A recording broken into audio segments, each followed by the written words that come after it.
I was packing for college, the smell of cardboard and regret thick in the air. Boxes overflowing with a life I was leaving behind. Then I found it. A locked metal box tucked away in the back of my brother Leo's abandoned room. It wasn't the room itself that felt wrong, though it had been untouched for 2 years. It was the box. Heavy, cold, and radiating a silence that felt deliberate. What was he hiding? I had to know. I forced the lock, the metal groaning in protest. Inside wasn't a treasure trove of childhood memories, no letters or photos. Just a collection of unlabeled MiniDV tapes. Old school, the kind you haven't seen in decades. Why tapes?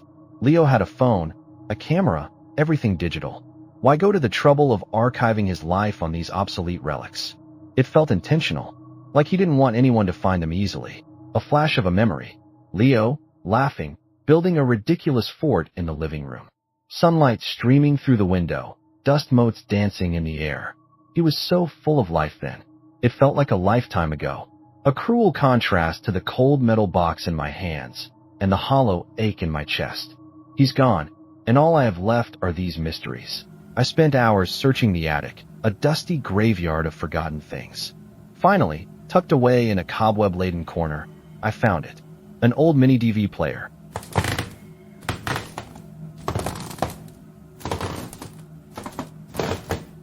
Covered in dust, smelling of mothballs and regret. It looked like it hadn't been used in years. But it was my only way to unlock whatever secrets Leo had locked away. I slid the first tape into the player, hit play. Static. A blizzard of white noise. Then, a distorted image flickered onto the screen. Our living room. But something was off. The furniture was arranged differently. The colors were wrong. The angles were skewed. It was like looking at a funhouse mirror reflection of my own home. A sickening feeling began to crawl up my spine. Familiar voices. My parents, Leo, talking, laughing. But the audio was layered, distorted.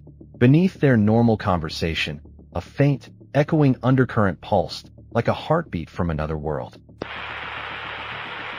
It was subtle, almost imperceptible, but it was there. A hidden layer of sound that sent shivers down my spine. I rewound the tape, paused it. Frame by frame, I scanned the image. And then I saw it. A fleeting glimpse of a figure in the background, obscured by shadow. Just a dark shape, barely visible. But it was there, watching, waiting. My breath hitched in my throat. Was it just a trick of the light? Or something more sinister? I tried to rationalize it. A shadow, a bad recording, a figment of my grief-stricken imagination. But the feeling of being watched intensified. It was a physical sensation, a prickling on the back of my neck, a cold weight in my stomach. I kept glancing over my shoulder, half expecting to see someone standing behind me. The second tape. This time, the distortion was worse. The house seemed to breathe, the walls subtly shifting and expanding. It wasn't just the image that was wrong, it was the very fabric of reality. The room felt unstable. Leo was visible on the tape, but his movements were jerky, unnatural, like a puppet with broken strings. He was speaking, but his words were garbled, distorted beyond recognition. It wasn't Leo. Not the Leo the first knew. Something was wrong with him. Terribly wrong. Then, a new voice. Barely audible, a whisper lost in the static. It cut through the noise, chilling me to the bone.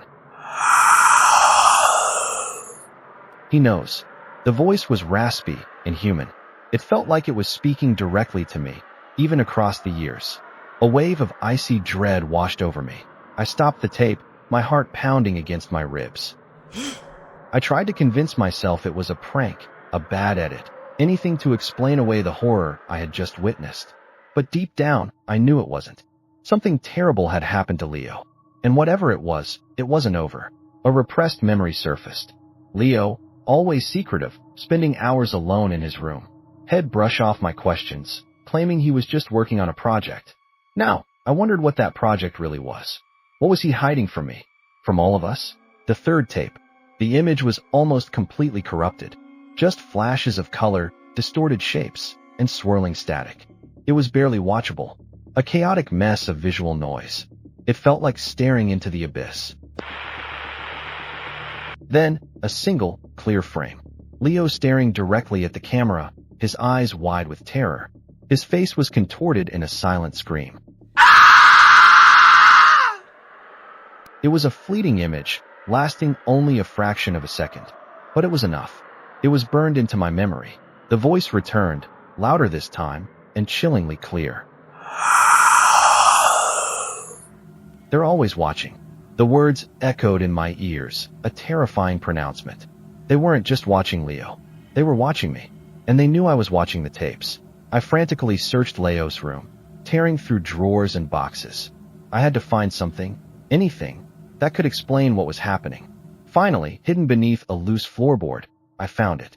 A small, leather-bound journal.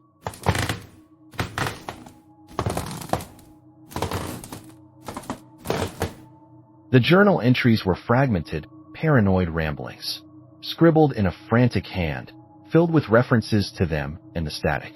He wrote about feeling watched, about losing his memories, about a growing sense of dread. It was the writing of a man on the verge of a breakdown. I discovered Leo was obsessed with a local urban legend, a story about a shadowy entity that feeds on memories, leaving its victims hollow shells of their former selves. It was just a story, right? A campfire tale to scare kids. But now I wasn't so sure. I was reading about the entity in Leo's journal, and I muttered to myself, I wish I'd paid more attention to Leo, maybe I could have helped him. It's a terrible feeling, realizing you missed something crucial. If you've ever felt like you missed something important with a loved one, hit the like button to show your support. It won't bring him back, but maybe it'll help someone else. Then it hit me. The tapes weren't recordings of the past. They weren't memories. They were glimpses into an alternate reality, a distorted, terrifying version of our world. A world where something sinister was lurking just beneath the surface. I tried to show the tapes to my parents, hoping they would believe me, but they dismissed them as my grief-fueled imagination. You're still mourning, son, my father said. It's just a way for you to cope. They didn't understand. They couldn't understand. I was alone. I returned to the tapes, determined to understand what happened to Leo. I had to unravel the mystery, even if it meant facing my own fears. I owed it to him. I owed it to myself. I wouldn't let his death be in vain. I noticed a pattern in the distortion. It seemed to be centered around specific locations in our town. The abandoned factory on the outskirts of town, the old library, the deserted amusement park. Places with a dark history, places that felt wrong. I visited one of the locations, the abandoned factory. The air was thick with the smell of decay and dust. As I walked through the crumbling ruins, I experienced a strange sense of copyright déjà vu. Like I had been there before. Like I was reliving a forgotten memory. I found a hidden symbol etched into the factory wall. A strange, geometric design that seemed to pulse with an unnatural energy. It was the same symbol that appeared repeatedly in the distorted images on the tapes. The symbol was a key, a connection. I researched the symbol, spending hours scouring the internet and dusty old books. Finally, I found something.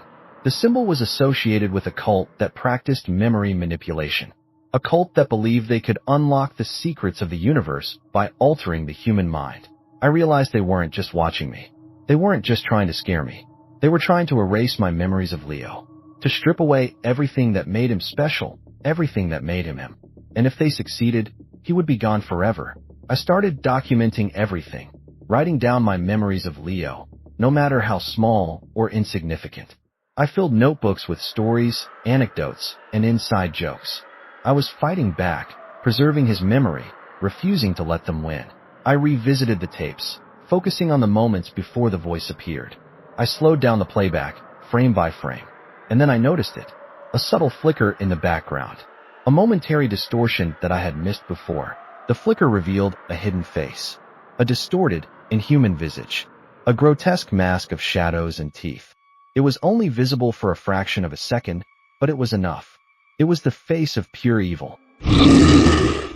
I realized the entity didn't feed on memories themselves. It fed on the emotional connections that memories created. And Leo, with his kind heart and unwavering loyalty, was a particularly rich source of nourishment. He was its target. I attempted to destroy the tapes, hoping to sever the entity's connection to our reality. I threw them into the fireplace, watched them burn. But the next morning, they were back, lying on my desk, untouched, as if nothing had happened. It was impossible. I consider warning others about the entity, about the danger that lurks in the shadows. But then I stop. What if warning them only draws its attention to them? Is it better to protect others, or to protect myself? It's a question I can't answer. And I suspect you can't either. Let me know what you would do in the comments. I decided to confront the entity, to face my fears head on. I used Leo's journal as a guide, following his cryptic instructions. It was a desperate gamble, but I had nothing to lose. I was ready to fight. I returned to the abandoned factory, armed with knowledge and a desperate hope. The air was colder now, the shadows deeper. The factory seemed to be waiting for me, a silent predator poised to strike. I performed the ritual described in the journal, chanting the ancient words, drawing the strange symbols on the floor. The air crackled with energy. The factory began to shake. The entity was responding.